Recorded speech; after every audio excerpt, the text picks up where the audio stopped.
Dalam beberapa video sebelumnya, saya sudah menyampaikan bahwa secara perdata, perusahaan termasuk bos atau atasan atau pimpinan dalam sebuah perusahaan bertanggung jawab untuk mengganti kerugian akibat perbuatan yang dilakukan atau yang disebabkan oleh anak buah atau bawahannya.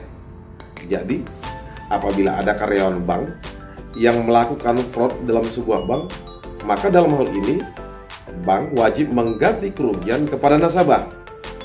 Pertanyaannya, bagaimana apabila ada dugaan si nasabah tersebut ternyata terlibat dalam fraud tersebut, atau setidak-tidaknya ada unsur kelalaian dari si nasabah sehingga memberikan kesempatan kepada karyawan bank atau si pelaku untuk melancarkan aksinya.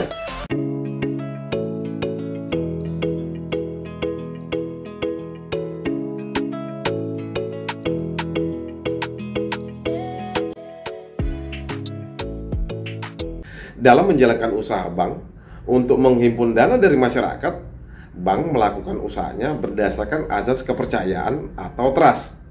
Jadi, prinsip kepercayaan ini diatur juga dalam pasal 29 ayat 4 Undang-Undang Nomor 10 Tahun 1998 tentang perubahan atas Undang-Undang Perbankan Nomor 7 Tahun 1992 tentang perbankan, yang selanjutnya saya sebut dengan Undang-Undang Perbankan.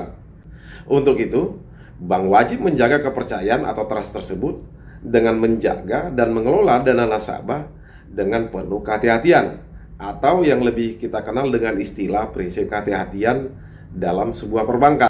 Untuk menerapkan prinsip kehati-hatian pada sebuah bank atau yang dikenal dengan istilah prudential banking, salah satu upaya yang harus dilakukan oleh bank adalah dengan menjalankan prinsip mengenal nasabah atau Know Your Customer Principle. Jadi, bank dalam hal ini bisa mengetahui identitas dari nasabah, termasuk memantau setiap transaksi nasabah apabila misalnya ada dugaan yang mencurigakan dalam transaksi nasabah. Jadi, dalam hal ini, bank bisa mengetahui identitas dari nasabah dan memantau kegiatan transaksi nasabah, termasuk melakukan pelaporan apabila ada transaksi yang mencurigakan dari transaksi nasabah tersebut. Transaksi yang mencurigakan itu bisa dalam bentuk pertama, transaksi keuangan yang menyimpang dari profil, karakteristik atau kebiasaan pola transaksi dari nasabah. Lalu yang kedua, ada transaksi nasabah yang dilakukan untuk menghindari pelaporan transaksi nasabah atau tindak pidana pencucian uang atau money laundering. Lalu yang ketiga, transaksi keuangan yang diduga berasal dari hasil tindak pidana. Misal ternyata transaksi tersebut itu merupakan bersumber dari harta kekayaan yang berasal dari tindak pidana korupsi atau money laundering. Jadi, apabila terjadi tindak pidana perbankan, maka bank bertanggung jawab atas kerugian yang diderita oleh nasabah akibat dari perbuatan direksi, komisaris, dan seluruh karyawan bank. Untuk pertanggungjawaban dari pihak bank bisa mengacu misalnya pada pasal 49 Undang-Undang Perbankan, yaitu berupa tindak pidana penjara dan denda sebagaimana diatur dalam Undang-Undang Perbankan tersebut.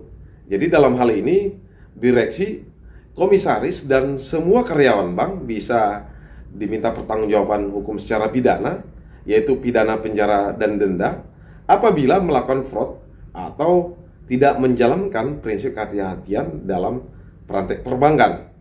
Pertanggungjawaban bank atas kerugian nasabah diatur dalam pasal 8 ayat 1 POJK nomor 6 garis miring POJK 07 garis miring 2022 tentang perlindungan konsumen dan masyarakat di sektor jasa keuangan. Di situ dinyatakan bahwa ayat 1 bahwa bank wajib bertanggung jawab atas kerugian konsumen yang timbul akibat kesalahan, termasuk kelalaian dan atau perbuatan yang bertentangan dengan ketentuan yang diatur dalam perundang-undangan di sektor jasa keuangan, termasuk Undang-Undang Perbankan, di mana perbuatan ini bisa dilakukan oleh direksi dewan komisaris, pegawai, atau pihak ketiga yang bekerja untuk mewakili kepentingan dari pihak perbankan. Dasar pertanggungjawaban hukum bank secara perdata juga diatur dalam pasal 1367 KUH Perdata, sebagaimana telah saya sampaikan dalam beberapa video saya sebelumnya, yang dinyatakan bahwa seseorang tidak hanya bertanggung jawab atas kerugian yang disebabkan oleh dirinya sendiri, tapi juga untuk kerugian yang disebabkan oleh perbuatan orang-orang yang menjadi tanggungannya atau disebabkan oleh pihak-pihak yang berada di bawah penguasaan atau pengawasan dari si bank tersebut.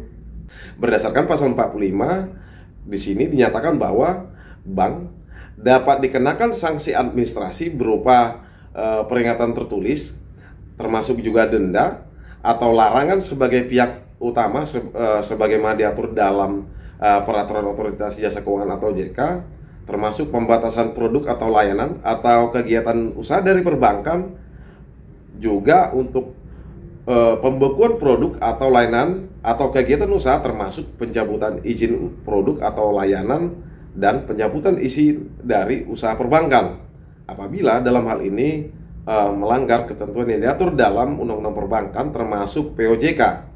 Jadi apabila misalnya terjadi fraud dalam sebuah perbankan yang mengakibatkan kerugian terhadap pihak nasabah dan bank tidak bertanggung jawab atas kerugian yang diderita oleh nasabah, selain bank dapat dikenakan sanksi administratif sebagaimana telah saya sampaikan tadi, bank juga dapat dikenakan denda paling banyak sebesar 15 miliar rupiah berdasarkan POJK apabila tidak bertanggung jawab atas kerugian dari nasabah yang dilakukan oleh karyawan bank.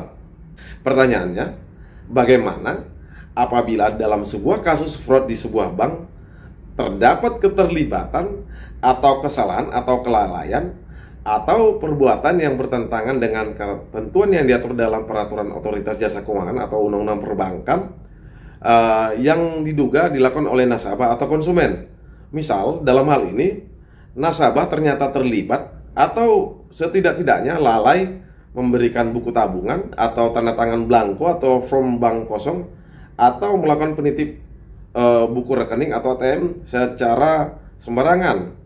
Perlu diingat, berdasarkan pasal 8 ayat 2 POJK ini, di situ dinyatakan bahwa apabila dalam hal ini bank dapat membuktikan bahwa ada keterlibatan atau kesalahan atau kelalaian atau ada perbuatan yang bertentangan dengan ketentuan yang diatur dalam peraturan perundang-undangan tentang perbankan atau POJK yang diduga dilakukan oleh nasabah atau si konsumen, maka dalam hal ini bank bisa tidak bertanggung jawab atas kerugian yang diderita oleh nasabah atau konsumen akibat dari misalnya ternyata ada keterlibatan atau kesalahan atau kelalaian, atau ternyata si nasabah tersebut itu terlibat dalam sebuah dugaan tindak pidana fraud yang ada dalam sebuah bank.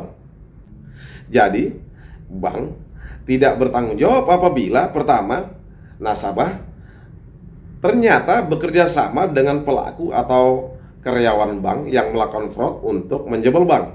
Lalu yang kedua, ternyata nasabah melakukan kesalahan atau kelalaian atau perbuatan yang bertentangan dengan ketentuan yang diatur dalam peraturan perundang-undangan tentang perbankan atau undang-undang perbankan, termasuk peraturan otoritas jasa keuangan yang diduga ternyata dilakukan oleh nasabah dalam sebuah bank.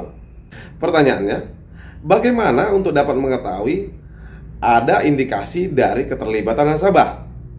Untuk dapat membuktikan adanya kerugian dari pihak nasabah, maka dalam hal ini pihak penyidik atau pihak bank harus melakukan pembukaan rekening dari si nasabah tersebut.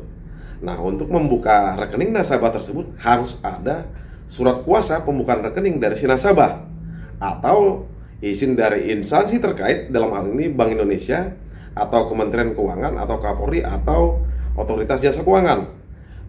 Salah satu indikasi untuk dapat mengetahui apakah dalam hal ini ada keterlibatan dari nasabah untuk melakukan fraud dalam sebuah bank yang bekerja sama dengan si karyawan bank. Kenapa misalnya si nasabah tersebut tidak memberikan surat kuasa pembukaan rekening? Karena kalau tidak ada izin dari si nasabah untuk melakukan pembukaan rekening dalam bentuk surat kuasa, bank dalam hal ini tidak dapat membukakan rekening dari nasabah atau rekening korannya karena menyangkut kerahasiaan nasabah. Apabila bank itu membuka rahasia nasabah tersebut, maka dalam hal ini ada ancaman pidana kepada bank atau pihak perbankan yang melakukan pembukaan rahasia nasabah apabila tidak ada izin dari nasabah. Pesan saya kepada pihak nasabah, kalau nasabah bersih, kenapa harus risih? Sebaiknya berikan surat kuasa pembukaan rekening kepada pihak bank atau pihak penyidik. Lalu untuk kepada pihak perbankan, sebaiknya pihak perbankan harus melaksanakan prinsip kehati-hatian perbankan. Awas terjebak hanya karena tidak enak kepada senior, termasuk atasan atau pimpinan di bank tempat bekerja.